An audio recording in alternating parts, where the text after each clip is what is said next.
अस्सलामुअलैकुम प्यारे बच्चों।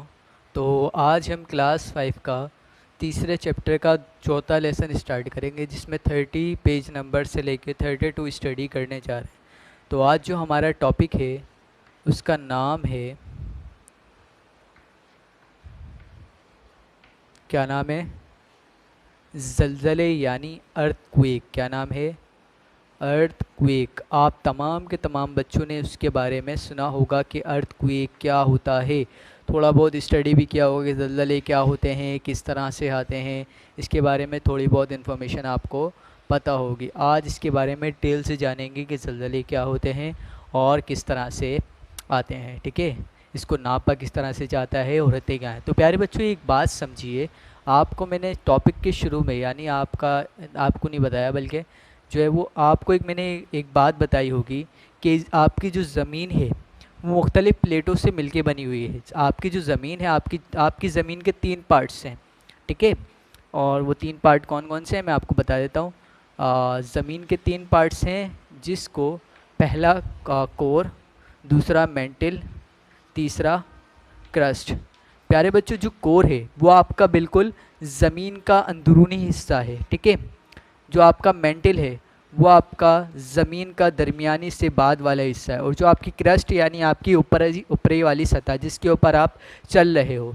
तो प्यारे बच्चों जो आपकी क्रस्ट है ये मुख्तलिफ़ प्लेटों से मिलकर बनी हुई है। प्लेटें वाली प्लेटें नहीं जो घर में खाने के लिए इस्तेमाल की जाती हैं, सही है। ये दूसरी प्लेटें हैं जिनसे लेयर्स यानी मुख्तलिफ़ लेयर्स से मिलकर बनी हुई है, जिसे हम प्लेटें कहते हैं। तो प्यारे बच्चों आपकी जो क्रस्ट है यानी ऊपर वाली सतह है जिसके ऊपर आप चलते हो, ये मुख्तलिफ़ प्लेटों से मिलकर बनी हुई है। अब इसमें मुख्तलिफ़ किस्म की प्लेटें हैं, सही है, अलग अलग। तो प्यारे बच्चों होता क्या है, जब ये प्लेटें आपस में टकराती हैं क्या होता है प्यारे बच्चों, सपोज़ दैट ये एक प्लेट है, सपोज़ दैट ये दूसरी प्लेट है, ये प्लेट इस तरफ है और ये प्लेट इस तरफ है। प्यारे बच्चों ऐसा जब होता है कि दोनों प्लेट जब आपस में टकराती हैं, सही है, या फिर ये एक प्लेट है ये दूसरी प्लेट है, जब ये दोनों प्लेटें आपस में टकराती हैं तो प्यारे बच्चों इसके नतीजे में ज़मीन वाइब्रेट करती है। क्या करती है? वाइब्रेट करती है। प्लेटों के टकराने की वजह से ज़मीन वाइब्रेट करती है, जिससे आप ज़लज़ले यानी अर्थक्वेक कहते हैं। ज़लज़ले आपके बहुत ज़्यादा ख़तरनाक भी होते हैं और बहुत ज़्यादा हल्के भी होते हैं। इनकी बहुत सारी इकसाम है। से टेक्टोनिक जो आपका टेक्टोनिक्स जो है वो आपका सबसे ख़तरनाक किस्म का ज़लज़ला होता है, क्योंकि इस ज़लज़ले में होता क्या है, आपकी जो ज़मीन जो है मुख्तलिफ़ प्लेटों से मिलकर बनी हुई है। ये बात तो आपको समझ में आ गई होगी। ठीक है, अब जब ज़मीन आपकी मुख्तलिफ़ प्लेटों से मिलकर बनी हुई है तो प्यारे बच्चों एक बात और याद रखिएगा, इसमें मुख्तलिफ़ किस्म की प्लेटें। होता क्या है टेक्टोनिक में, एक प्लेट दूसरी प्लेट से टकराती है, दूसरी तीसरी से तीसरी, चौथी से चौथी, पाँचवीं से पाँचवीं, छठी से छठी, सातवीं से सातवीं, आठवीं से, ऐसे 1 बाय 1 टकराती हुई आगे बढ़ती हुई चली आती है। मिसाल के तौर पे यहाँ पे एक मैंने चौक रखी हुई थी, मैं इसको टक्कर मारूंगा ये गिरेगी। अब मेरे इसके बाद एक चौक रखी हुई है, इसके बराबर में दूसरी, इसके बराबर तीसरी, चौथी, पाँचवीं, छठी, सातवीं। अब मैंने एक को टक्कर मारी, पहली दूसरी को मारी, दूसरी तीसरी को, तीसरी चौथी को, चौथी पाँचवीं को, ऐसी जहाँ तक जी जा रही हैं वहाँ तक जितनी चौक रखी हुई हैं वो तमाम की तमाम चौक क्या होंगी, गिर जाएंगी। तो प्यारे बच्चे जो आपका ज़लज़ला आता है अमूमन वो टेक्टोनिक जो है वो ज़लज़ला कहलाता है। टेक्टोनिक ज़लज़ले में क्या होता है प्यारे बच्चों कि आपकी ज़मीन एक प्लेट को दूसरी प्लेट से टक्कर मारती है, दूसरी तीसरी से, तीसरी चौथी से, चौथी पाँचवीं से, पाँचवीं छठी से, जिसकी वजह से आपकी बहुत बड़े रकबे के ऊपर ज़लज़ला आ जाता है, क्योंकि इसमें प्लेट ब प्लेट जो है वो हरकत कर रही होती है।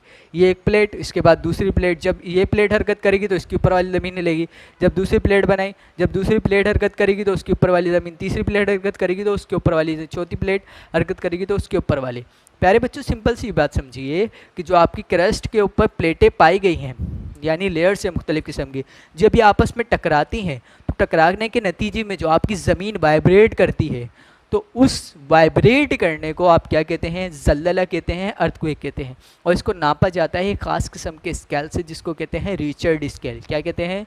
रिचर्ड स्केल कहते हैं। तो प्यारे बच्चों अर्थक्वेक क्या होता है आपको समझ में आ गया। ज़मीन पे मौजूद आपकी जो ज़मीन पे मौजूद आपकी जो क्रस्ट लेयर है यानी सबसे ऊपर वाली सतह है, इसके ऊपर जो आपकी मुख्तलिफ़ किस्म की प्लेटें हैं, इसके नीचे ज़मीन के क्रस्ट के नीचे जब ये प्लेटें आपस में टकराती हैं, जब ये लेयर्स आपस में टकराती हैं तो उसके नतीजे में ज़मीन वाइब्रेट करती है। उस वाइब्रेशन को क्या कहते हैं? अर्थक्वेक यानी ज़लज़ला कहते हैं, जिसकी वजह से आपकी इमारतें भी गिरती हैं और बहुत ज़्यादा नुकसान भी होता है। तो प्यारे बच्चों क्या होता है ज़लज़ला, अर्थक्वेक, आपको क्लियर हो गई बात? Very good. तो इसके बाद ओपन कर लीजिए आप लोग पेज नंबर 30 जल्दी से। वेरी गुड, ओपन कर लिया सब ने? ठीक है, तो पेज नंबर 30 पे हेडिंग है ज़लज़ला अर्थक्वेक। आप तमाम के तमाम बच्चे फिंगर रख लीजिए, ठीक है। हमारी ज़मीन की ऊपरी सतह क्रस्ट मुख्तलिफ टुकड़ों से मिलकर बनी है, जिन्हें प्लेट्स कहते हैं। ज़मीन की प्लेटों के आपस में टकराने या एक दूसरे के मुखालिफ सिमतों में रगड़ खाने से तवन्नाई पैदा होती है, जिसके नतीजे में ज़मीन की सतह पर इर्तियाश या लर्जिश महसूस होती है। वाइब्रेशन की बात कर रहे हैं, ठीक है, लर्जिश वाइब्रेशन को कहते हैं। इस कैफियत को ज़लज़ला कहते हैं। ज़लज़ले से इमारतों, सड़कों, पुलों और दूसरी अमलाक को नुकसान पहुँचता है। जानी और माली नुकसान के अलावा दीगर मसाइल भी जन्म लेते हैं, जिनमें से चंद एक ये हैं। तो प्यारे बच्चों ज़लज़ला क्या होता है आप तमाम के तमाम बच्चों को क्लियर हो गया? Very good. प्यारे बच्चों अब ज़लज़ला जब आता है तो उसकी वजह से क्या क्या नुकसानात होते हैं, वो तमाम के तमाम नुकसानात आपके यहाँ पर बताए गए हैं। आइए पढ़ते हैं। पहला नुकसान क्या होता है? पहला नुकसान ये होता है कि मसला ये क्रिएट होता है ज़लज़ला आने के बाद ये कि अशियाए खुर्द नोश यानी खाने पीने के सामान में कमी वाक़ई होती है। मसाइल क्या क्रिएट होते हैं, तो हम लिख लेते हैं मसाइल क्या क्या क्रिएट होते हैं, वन बाय वन यहाँ पे मेंशन करवाते रहेंगे। खाने पीने के सामान में कमी वाक़ई होती है। खाने पीने के सामान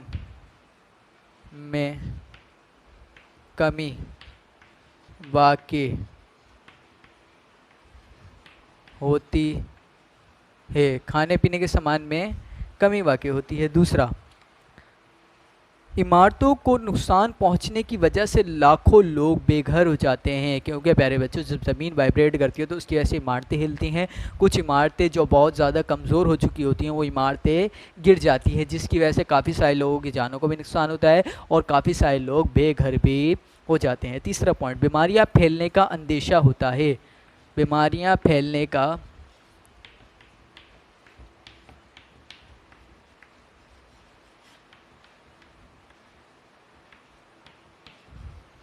अंदेशा होता है। बीमारियाँ फैलने का प्यारे बच्चों अंदेशा होता है। चौथी बात, ज़लज़ले के नतीजे में बिजली और गैस की लाइनों और तनसीबात के निज़ाम होने की सूरत में आग भी लग सकती है। प्यारे बच्चों जब ज़लज़ला आता है तो उसकी वजह से पूरी ज़मीन वाइब्रेट करती है। उसकी वजह से आपकी जितनी वायरिंग हुई है, बिजली गैस की लाइनें, ये तमाम के तमाम टूट के गिर भी सकते हैं, जिसकी वजह से आपस में इनके मिलाप की वजह से आग भी लग सकती है और बहुत ज़्यादा ख़तरनाक किस्म का नुकसान भी हो सकता है। खुदा ना खास्ता ज़लज़ला आया और तार टूट के ऐसी जगह पे गिर गए जहाँ पे बहुत सारा पानी जमा था, तो आप सोचिए कि क्या होगा। आपका जो पूरा पानी है उसमें करंट फैल जाएगा और जो वहाँ से गुजरेगा फिर उसकी बॉडी का मसाज यानी जो है वो ख़तरनाक किस्म का उसको करंट लग सकता है। इसके बाद पाँचवा पॉइंट, अगर ज़लज़ले की वजह से किसी जगह पर डैम दबा हो जाए तो वहाँ सैलाब आ सकता है। सबसे अहम बात इन्होंने ये बताई है कि जिस इलाके में डैम बने हुए हैं, अगर ज़लज़ले की वजह से डैम की जो बुनियादें हैं अगर वो कमज़ोर पड़ गई और डैम टूट गया तो डैम में जितना पानी महफूज है, जाहिर सी बात है वो वहाँ पर तो रुका नहीं रहेगा। पानी को जिस शेप में डालते हो वो शेप में आ जाता है, तो वहाँ से निकल के वो बाहर निकलेगा और बाहर निकलने के बाद उस इलाके में सैलाब आ जाएगा, जिसकी वजह से फ्लूड आ जाएगा, सैलाब आ जाएगा, जिसकी वजह से वो जगह तबाह बर्बाद हो जाएगी। प्यारे बच्चों एक तीर से दो निशान हो जाएंगे, यानी ज़लज़ला भी आ जाएगा और ज़लज़ले के साथ सैलाब भी आ जाएगा अगर डैम तबाह हो जाते हैं। अगर किसी इलाके में आतिशफ़िशा पहाड़ हो तो वहाँ ज़लज़ला आने की सूरत में आतिशफ़िशा पहाड़ फटने का ख़तरा भी रहता है। प्यारे बच्चों अगर किसी इलाके में आतिशफ़िशा पहाड़ जिसमें से लावा निकलता है, आपने देखा है ना लावा निकलते हुए कार्टून वगैरह में, प्यारे बच्चों को कहलाते हैं आतिशफ़िशा पहाड़। क्या कहलाते हैं? आतिशफ़िशा पहाड़। अगर वो फट जाए, ज़लज़ला है उस ज़मीन पे, तो वो अंदर का जो लावा है वाइब्रेट करता है, वाइब्रेट करके ऊपर आता है, जिसकी वजह से पहाड़ फटने का खदशा रहता है, जिसकी वजह से पहाड़ फटेगा तो पूरी ज़मीन के ऊपर लावा फैल जाएगा और वो बहुत ज़्यादा ख़तरनाक किस्म का नुकसानदा होता है और बहुत ज़्यादा गर्म होता है, ठीक है। लेकिन ठंडा होने के बाद उस ज़मीन के लिए फ़ायदेमंद साबित होता है क्योंकि उस पूरी ज़मीन को ज़रख़ेज़ कर देता है। पहाड़ी इलाकों में पत्थर और ज़मीनी तोदे गिरने से भी जानी और माली नुकसान हो सकता है। जो पहाड़ी इलाके हैं उस पे से जो पत्थर गिरते हैं, बड़े बड़े जो पत्थर पहाड़ी इलाकों के ऊपर, पहाड़ों के ऊपर रखे होते हैं, अगर वो गिरेंगे ऊपर से तो उनके गिरने की वजह से जानी और माली दोनों नुकसान हो सकता है। कि अगर वो किसी घर पे गिर गए तो घर तबाह बर्बाद हो जाएगा, किसी शख्स पे गिर गए तो उस शख्स की जान भी जा सकती है।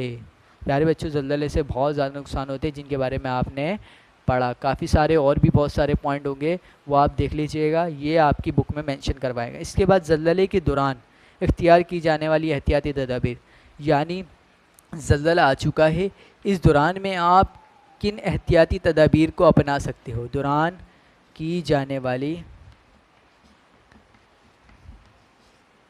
एहतियाती तदाबीर,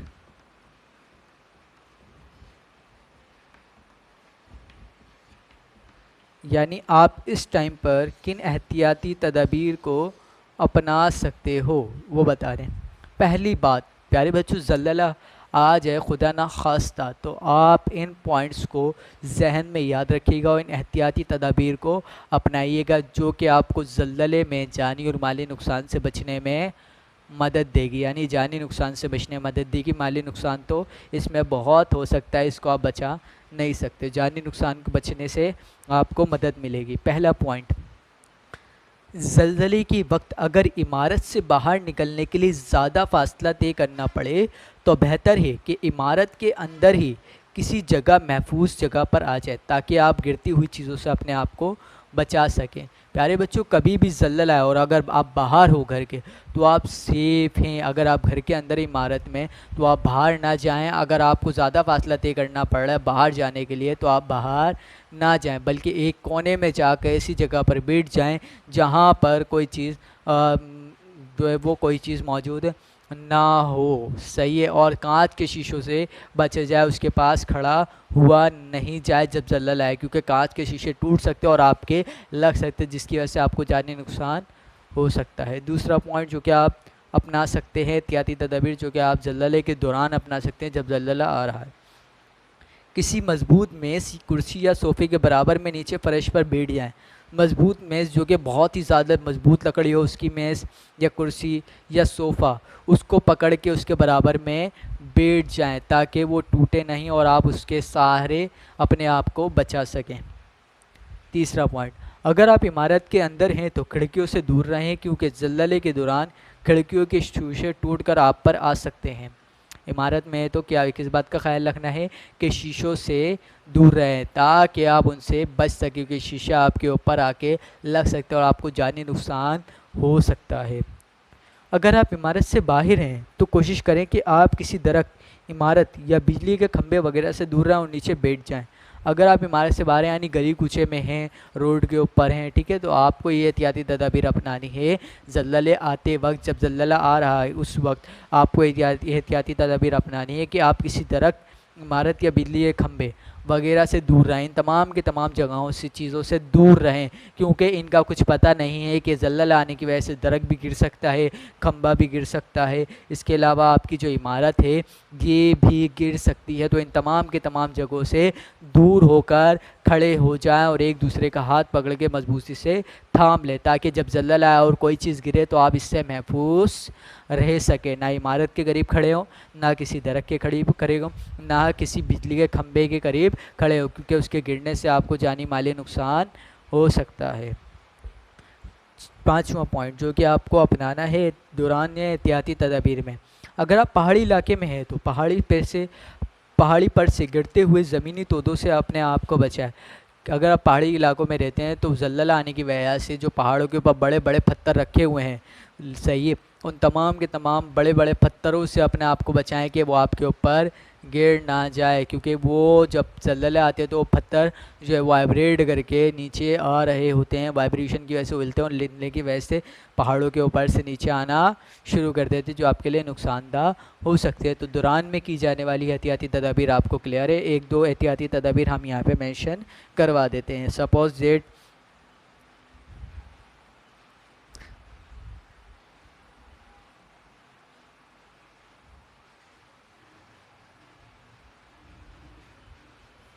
खिड़कियों से दूर रहे, खिड़कियों से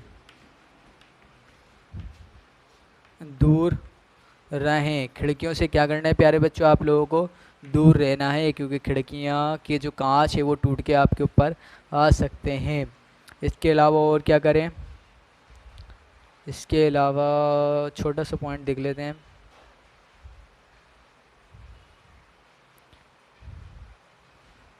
ज़मीनी तोदों से अपने आप को बचाएं। जो कि पहाड़ी इलाकों में रहते हैं उनके लिए पॉइंट है, ठीक है। ये ज़मीनी तोदों से यानी जो बड़े बड़े पत्थर हैं, सही है, अपने आप को बचाएं। ये तो एहतियाती तदाबीर हो गई आपकी दौरान में की जाने वाली। अब बाद में यानी ज़ल्ज़ला आ गया, उसके बाद आप किन एहतियाती तदाबीर को अपना सकते हो जिसकी वजह से आपका जो नुकसान है वो दोबारा से जो है वो हल हो जाए। तो ज़ल्ज़ले के बाद इख्तियार की जाने वाली एहतियाती तदाबीर, तो हम लिख लेते हैं बात की जाने वाली एहतियाती तदाबीर, बात की जाने वाली एहतियाती तदाबीर, यानी ज़ल्ज़ले के बाद आप किन एहतियाती तदाबीर को अपना सकते हो उसके बारे में।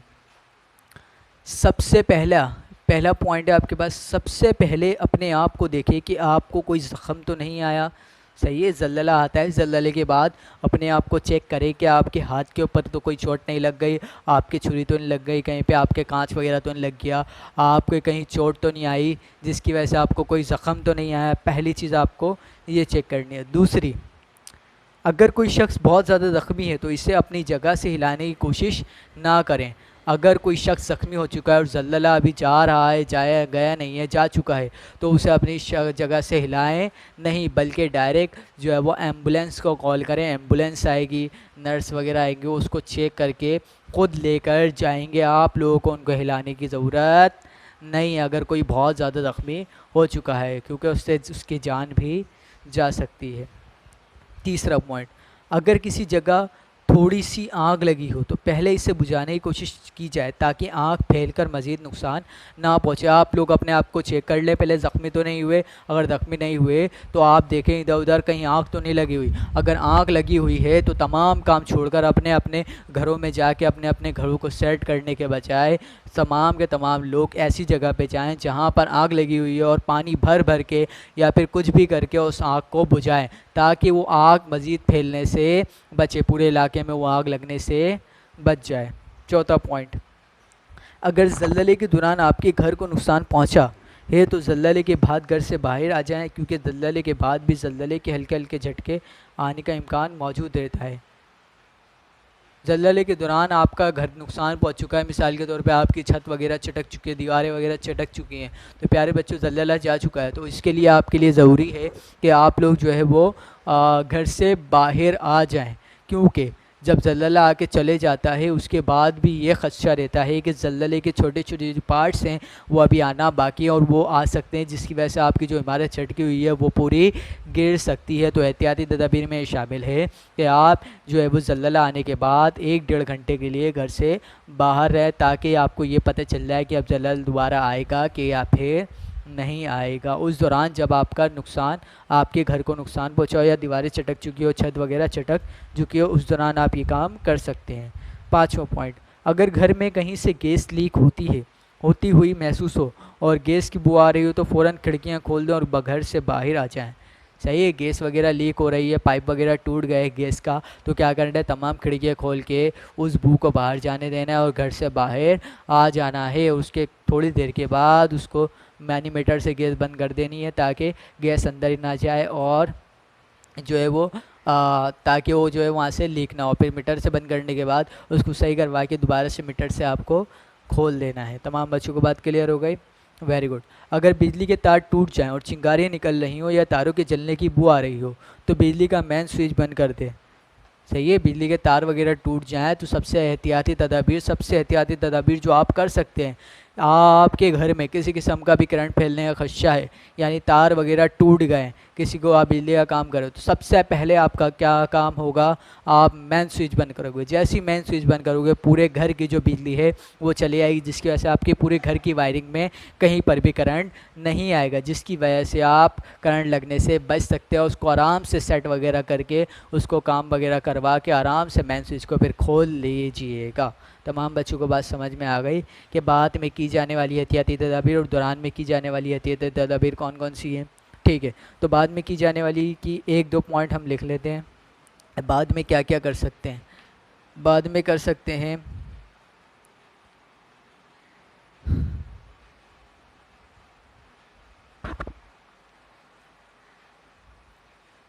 अपने आप को देखें कि कोई ज़ख़म तो नहीं आया, अपने आप को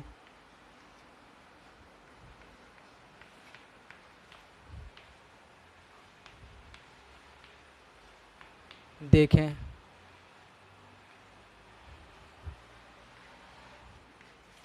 कोई ज़ख़म तो नहीं आया, कोई ज़ख़म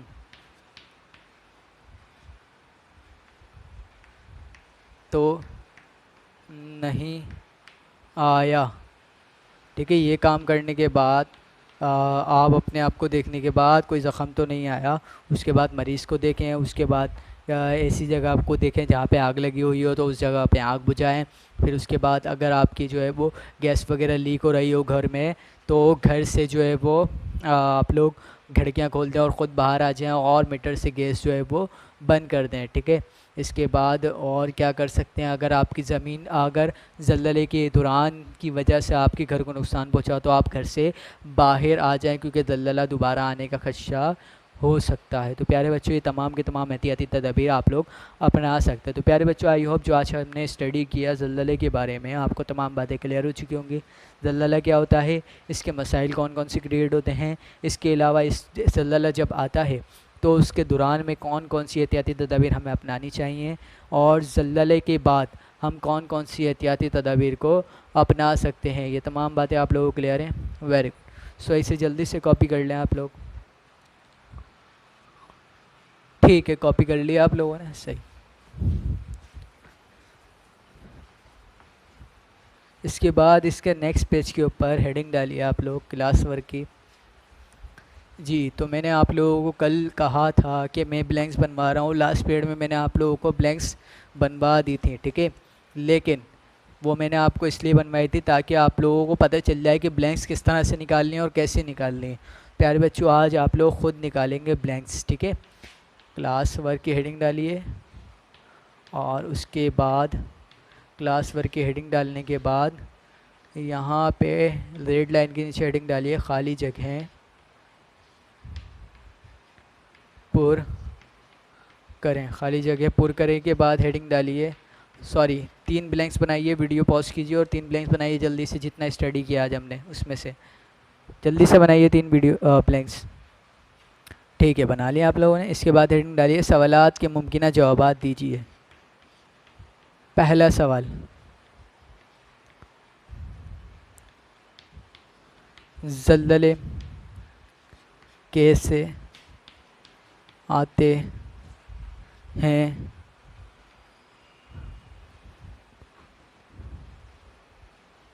और इनसे कौन से मसले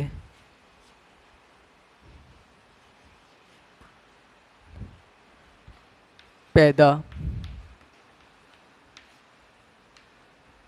होते हैं। जन्म जो है वो हिंदी का वर्ड है, हम उर्दू सीख रहे हैं तो उर्दू में सीख रहे हैं तो उर्दू का वर्ड यूज़ करेंगे पैदा। ठीक है, ज़लज़ले कैसे आते हैं और इनसे कौन से मसले पैदा होते हैं।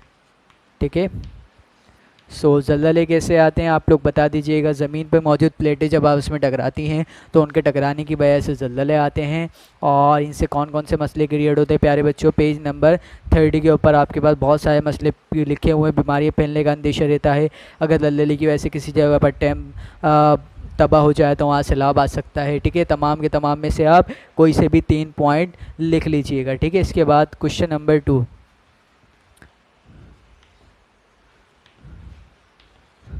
ज़लज़ले के दौरान और बाद की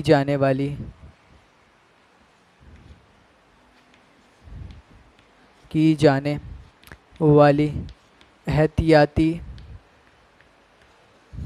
तदाबीर